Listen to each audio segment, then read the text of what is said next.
The EU risks a confrontation with Donald Trump after it sought to stall the awarding of a lucrative Balkans pipeline contract to a company fronted by his personal lawyer, documents seen by The Guardian show.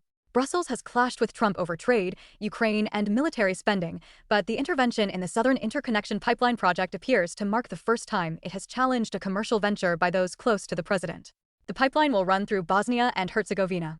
Under what Bosnian sources say have been months of pressure from U.S. officials, its leaders have been moving quickly to award the contract to a previously little-known company based in Wyoming. AFS Infrastructure and Energy was incorporated in November last year and has not disclosed its owners. It is fronted by two leading members of Trump's campaign to overturn his 2020 election defeat, Jesse Binal, a lawyer who defended him against allegations of inciting the Capitol riots after his defeat, and Joe Flynn, the brother of the president's former national security advisor. Despite lacking any apparent track record, AFS is planning to invest $1.5 billion in the pipeline and other Bosnian infrastructure projects, its local representative has said.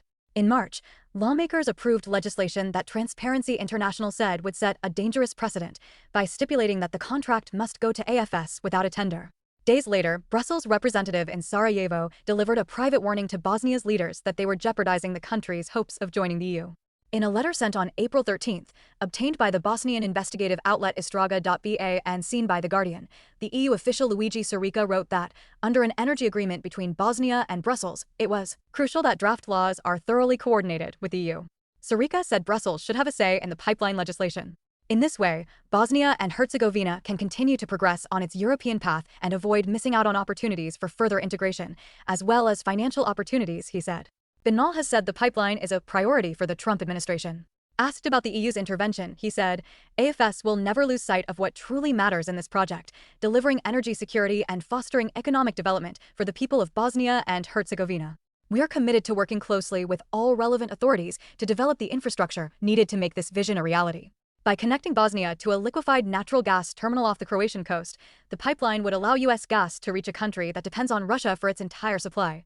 After Vladimir Putin launched Russia's full-scale invasion of Ukraine in 2022, Brussels set a deadline for EU members, plus aspiring members, such as Bosnia, to stop buying Russian gas by 2028. Nonetheless, Brussels faces the prospect of a crucial new piece of Europe's energy chessboard falling under the control of not just a U.S. company, but one personally connected to an antagonistic president. AFS's website displays a large eagle, evoking U.S. power. It does not name any staff, but says they have decades of combined experience across energy, infrastructure, finance, and international project development. AFS does not appear to have undertaken any infrastructure projects on the scale of the one planned in the Balkans. Binal and Flynn are not the only ones from Trump's circle to have shown an interest in Bosnia. Joe Flynn's brother Michael, a former U.S. intelligence chief whose conviction for lying to the FBI about his dealings with Russia was quashed by a pardon from Trump in 2020, has been lobbying for the head of Bosnia's Serb nationalist faction. The lobbying campaign succeeded in October in having U.S. sanctions lifted from Milorad Dodik, the Bosnian Serb leader who has been undermining the 1995 peace accord that ended a 3-year war in which more than 100,000 people were killed. In April, Donald Trump Jr., who runs the family business empire, visited Banja Luka, the main city of the autonomous Serb Republic within Bosnia and Herzegovina. Although neither he nor Michael Flynn appear to be directly involved in the pipeline project, Dodik has thrown his support behind it.